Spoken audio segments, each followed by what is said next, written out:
जय श्री सीताराम। पुनः उपस्थित हूं आपके समक्ष मासिक राशिफल को लेकर के।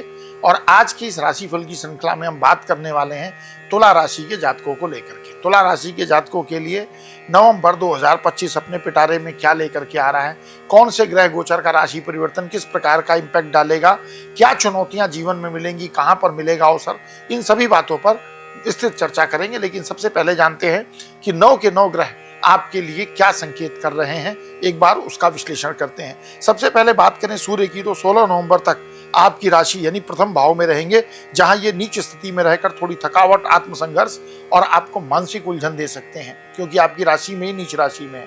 लेकिन राहत की बात यह रहेगी कि 16 नवंबर के बाद सूर्य दूसरे भाव में पहुंच जाएंगे, जहां से धीरे धीरे आपको आत्मविश्वास और स्थिरता वापस प्राप्त हो जाएगी। महीने का जो पहला हिस्सा है 2 हफ्ते का, वहां पर आपको थोड़ा सा दिक्कत महसूस होगी। मंगल पूरे महीने आपके दूसरे भाव में रहेंगी। स्थिति बोलचाल में तीखापन ला सकती है, लेकिन बृहस्पति की दृष्टि आपको ऊर्जा को सही दिशा में लगाने में मदद करेगी, क्योंकि बृहस्पति सीधे मंगल को अपना दृष्टि प्रभाव दे रहे हैं। बुध 23 नवंबर तक दूसरे भाव में रहेंगे, जो आपकी कम्युनिकेशन स्किल और आर्थिक योजनाओं को मजबूती प्रदान करेंगे। बृहस्पति उच्च स्थिति में आपके कर्म भाव यानी दशम भाव में, यानी करियर, नाम और मान सम्मान में धीरे धीरे आपको लाभ दिखेगा। शुक्र आपके स्वामी ग्रह, राशि स्वामी है, इस महीने लगभग पूरे समय शुभ स्थिति में है, जो आपके पर्सनैलिटी को इंप्रूव करेगा। वहीं शनि की स्थिति भी सहयोगी रहेगी, बस उनकी वक्र गति 28 नवंबर तक थोड़ी सावधानी की मांग करती है। अब बात करते हैं इन ग्रहों के असर की, जो जीवन के हर क्षेत्र को टच करने वाले हैं। लेकिन उससे पहले एक महत्वपूर्ण सूचना है। अगर आप भी ग्रह गोचर की स्थिति के अनुसार, अपनी जन्म कुंडली के अनुसार आने वाले समय की सटीक विस्तृत जानकारी चाहते हैं, तो आप मुझसे व्यक्तिगत भविष्य कथन के लिए भी स्क्रीन पर फ्लैश हो रहे व्हाट्सएप नंबर पर सीधे संपर्क करके किस प्रकार से मुझसे मार्गदर्शन प्राप्त कर सकते हैं, ये प्रक्रिया भी समझ सकते हैं। तो अब बात करते हैं जीवन के विभिन्न क्षेत्र पर पड़ने वाले प्रभाव की, और उसमें सबसे पहले हम बात करेंगे करियर और बिजनेस को लेकर क्या स्थिति है। बृहस्पति का उच्च भाव में रहना आपके लिए शुभ संकेत है। जो लोग नई दिशा में काम शुरू करना चाहते हैं, उन्हें बस एक सलाह, बिना सोचे समझे कोई प्रयोग ना करें। किसी अनुभवी व्यक्ति से परामर्श लेकर कदम बढ़ाएंगे तो सफलता आपके लिए निश्चित रहेगी। नौकरी पेशा लोगों के लिए भी महीना पॉजिटिव है। ऊपर वालों के साथ यानी आपके कार्यालय में जो भी आपसे वरिष्ठ अधिकारी हैं, उनके साथ संबंध बेहतर रखें और वरिष्ठ लोगों की बात को ध्यान से सुनें। व्यापारियों के लिए समय मध्यम से अच्छा रहेगा। खासकर 13 नवंबर से पहले किए गए आर्थिक निर्णय आपको बेनिफिट देंगे।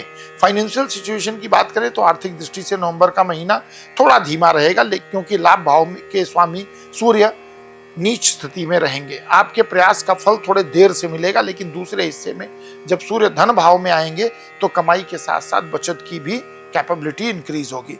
लव लाइफ की बात करें तो शनि के वक्री रहने से 28 नवंबर तक रिश्तों में थोड़ी दूरी या गलतफहमी रह सकती है।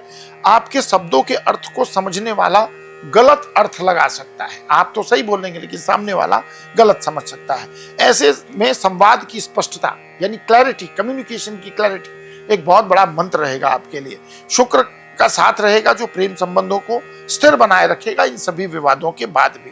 फैमिली एंड रिलेशनशिप की बात करें तो पारिवारिक मामलों में भी मिश्रित संकेत मिल रहे हैं। जैसे ग्रह गोचर के संकेत हैं, मिक्स रिजल्ट है। मंगल दूसरे भाव में, जिससे कभी कभी गुस्सा आपके शब्दों में उतर सकता है, पर बृहस्पति की दृष्टि रिश्ते को टूटने नहीं देगी। कुछ नोक झोंक के बाद भी संबंध फिर से संभल जाएंगे। घर के बड़े लोगों का आपको आदर करना चाहिए। बात करें हेल्थ की तो स्वास्थ्य के मामले में नवंबर का पहला हिस्सा थोड़ा कमजोर रहेगा, क्योंकि लग्न में ही सूर्य नीच राशि में स्थित है। 16 नवंबर तक सूर्य की नीच स्थिति और बदलते मौसम की वजह से थकान, सिरदर्द, सर्दी या जुकाम आपको परेशान कर सकता है, जैसा कि अभी मैंने कहा। लेकिन शुक्र और बृहस्पति का संयोग आपकी इम्यून सिस्टम को धीरे धीरे मजबूत करेगा और 16 नवंबर के बाद स्थिति में सुधार आएगा। आप फिर से अपने आप को एनर्जेटिक और तरोताजा महसूस करेंगे। अब बात करते हैं कि क्या ऐसे उपाय करने चाहिए जिससे पॉजिटिव एनर्जी इंक्रीज हो, आपको इस महीने का बेनिफिट मिले। तो हर मंगलवार को हनुमान चालीसा का पाठ करें, इससे आत्मबल बढ़ेगा और शनि मंगल के दोष आपकी जन्म कुंडली से दूर होंगे, आपके जीवन से दूर होंगे। रोजाना नहाने के बाद केसर या हल्दी का तिलक लगा सकते हैं। यह सूर्य और शुक्र दोनों को प्रसन्न करता है। शनिवार के दिन काले तिल और सरसों के तेल का दान करें, शनि देव की कृपा बनी रहेगी। और सबसे महत्वपूर्ण, अपने घर के बड़ों के आशीर्वाद को ग्रहों से भी बड़ा वरदान समझें, इससे आपको ब्लेसिंग मिलेगी। तो तुला राशि वालों के लिए नवंबर 2025 मिला जुला लेकिन अंत में सकारात्मक परिणाम देने वाला महीना रहेगा। थोड़ी सावधानी, थोड़ा धैर्य, सही दिशा में प्रयास, यह आपके भाग्य को चमकाने का मूल मंत्र रहेगा। यह था तुला राशि के जातकों के लिए नवंबर 2025 का मासिक राशिफल। मिलेंगे अगले राशिफल में, लेकिन उससे पहले एक निवेदन है कि अगर वीडियो आपको अच्छा लगा हो तो वीडियो को लाइक करें, चैनल को सब्सक्राइब करें, फैमिली फ्रेंड रिलेटिव के साथ इस वीडियो को शेयर करें। मिलेंगे अगले वीडियो में, तब तक के लिए विदा। जय श्री सीताराम।